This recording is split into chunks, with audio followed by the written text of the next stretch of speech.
I'm 81 years old, and I'm going to tell you something that most people are too polite, music, too uncomfortable, or simply too scared to say out loud. Most people think that as we reach our 80s, our biggest fear is the end, the final curtain call. They think we spend our nights trembling at the thought of the cliff. But they are wrong. They don't understand the reality of these later chapters. Here is the hard truth. The hardest part of getting older isn't dying. It's disappearing while you are still breathing. If you are over 60, 70, or especially if you're in the 80-plus club like me, music, you know exactly what I mean. It's a quiet, heavy, and persistent ache. It's the realization that you have become a ghost in your own life.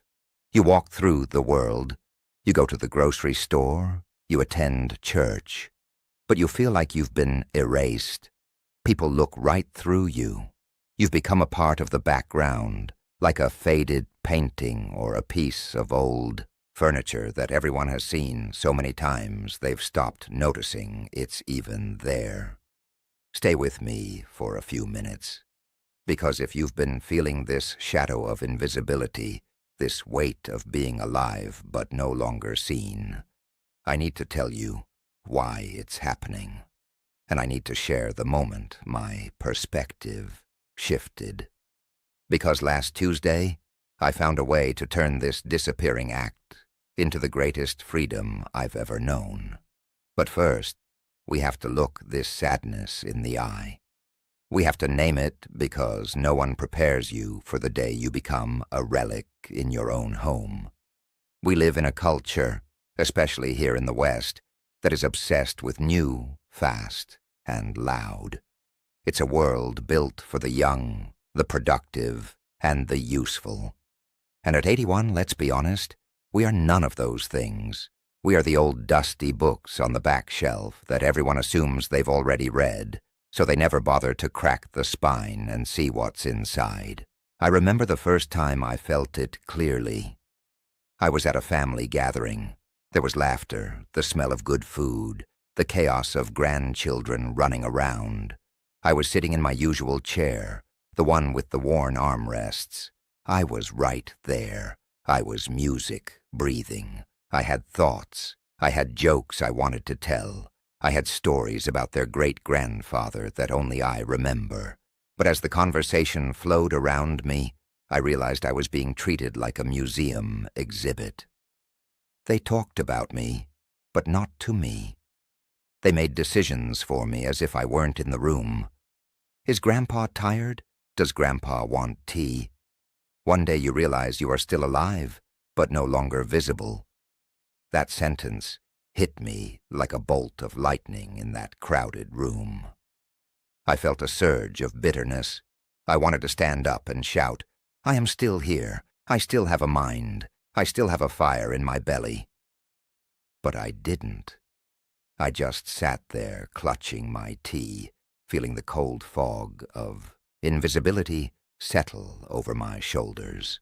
Maybe you felt it at the doctor's office when the nurse speaks to your daughter instead of looking you in the eye. Maybe you felt it at the hardware store when the young clerk ignores you to help someone 30 years younger.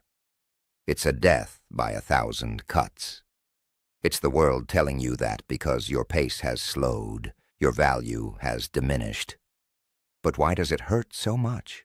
I've spent a lot of time thinking about this in the silence of my house. It hurts because for 60 or 70 years, our identity was tied to our usefulness. We were the providers. We were the mothers who kept the house running.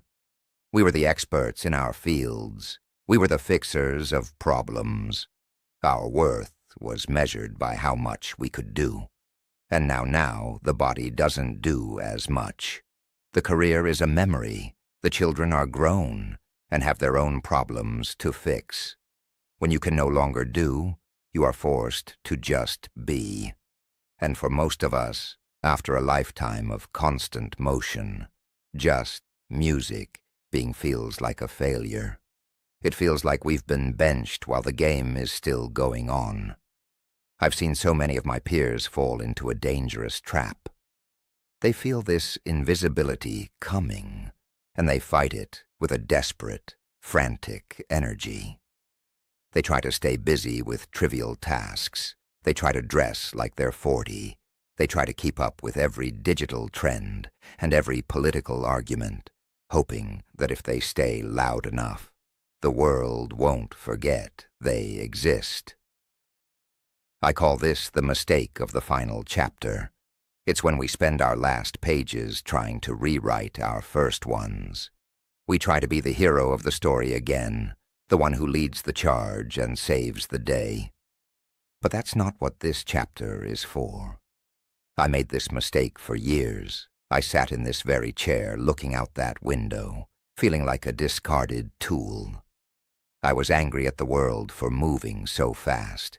I was angry at my phone for not ringing. I was mourning the man I used to be, the one who was relevant. Music. I was so busy looking backward at the man in the 1965 photographs that I didn't even notice the man sitting in the chair in 2026. Think about that for a second. If you are 80 years old and you are still trying to be 50, you are failing at being 80. And being 80 is a monumental task.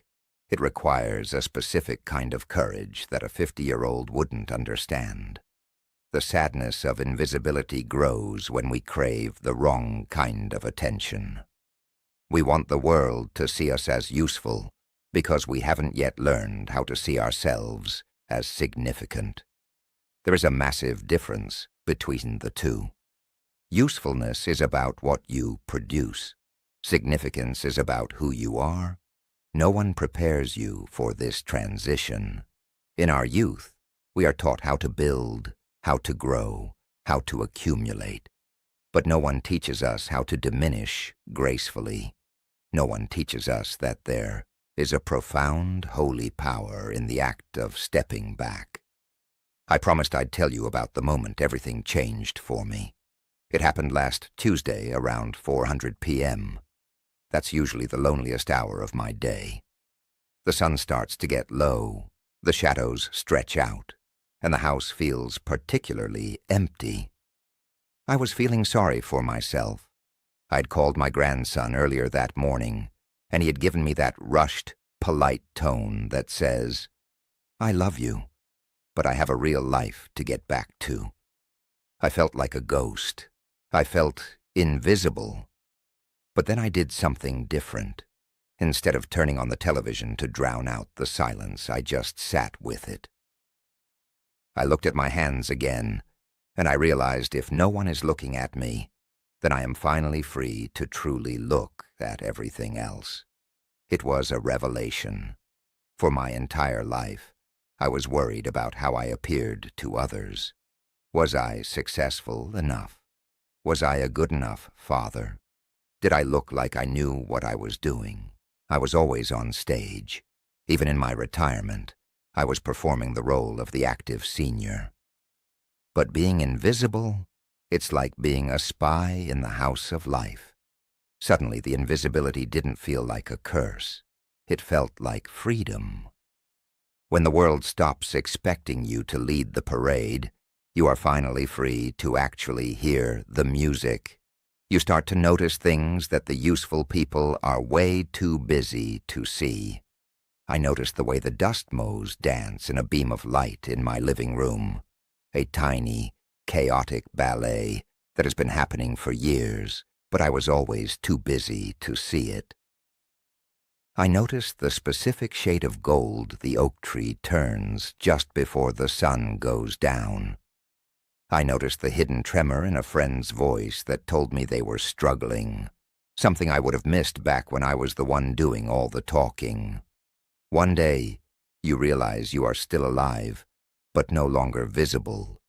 When you accept that sentence, the saddest thing becomes the lightest thing. You unbuckle the 100B backpack of ego and ambition that you've been lugging around since the 1950s.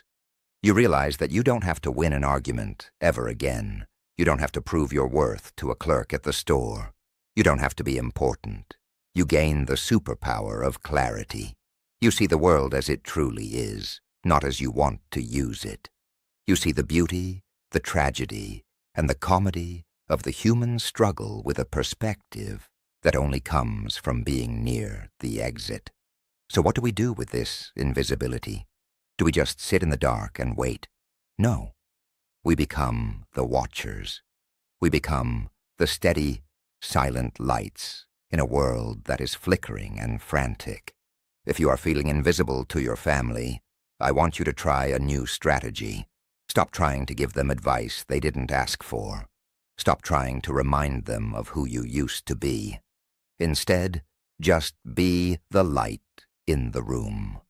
When they are talking and stressing about their past lives, just look at them with the eyes of someone who knows how it all ends. Look at them with pure, unadulterated love. They might not notice it now. They might still talk over you. They might still treat you like a ghost. But I promise you, one day, maybe years after you are truly gone, they will be sitting in their own quiet house, and they will remember the feeling of being in the room with you. They won't remember your advice. They won't remember your career. They will remember the peace you carried. They will remember that you were the only person in their life who wasn't trying to get something from them, but was simply there. The hardest part isn't dying. It's disappearing while still breathing. But the most beautiful part is what you find once the spotlight is gone. You find that you were never the roles you played. You were never the provider or the boss or the fixer. Those were just costumes. Underneath the costumes, there is a soul that is ancient, wise, and deeply connected to everything. I don't know how many more of these sunsets I have left to watch from this porch. At 81, every cup of coffee feels like a miracle, and every conversation feels like a gift. But as long as I'm here, I'm going to keep speaking into this microphone because I know you're out there. Music. I know you're sitting in your chair feeling the same silence I feel. We are a disappearing breed, we 80-year-olds. We are the last of our kind. But we are not gone yet. And as long as we are still breathing, we have a job to do. Our job is to be the witnesses. Our job is to hold the wisdom that the world is too busy to listen to right now, but will desperately need later. If you felt that shadow of invisibility, if you've been mourning the person you used to be, I want you to come and sit on this porch with me. We need a place where we are seen, even if it's just through a digital screen. I'd be honored if you subscribed and joined this community. We are building a library of stories and truths that the world isn't ready for yet, but they will be. Before you go, I want to ask you to do something very specific. I want you to reclaim your visibility for just one moment. In the comments below, finish this sentence. I might be invisible to the world, but I still see. Tell me one beautiful, tiny, or profound thing you noticed today that all the busy people missed. It could be the way your cat slept in the sun, or the taste of a piece of fruit, or a memory that came back to you in the shower. I read every single comment. It reminds me that I am still visible to you, and I want you to know that you are definitely still visible to me. Take a breath now. A real one. Feel the air in your lungs. It's the same air you breathed in 1950, and it's just as sweet today. You are still here. You are still significant.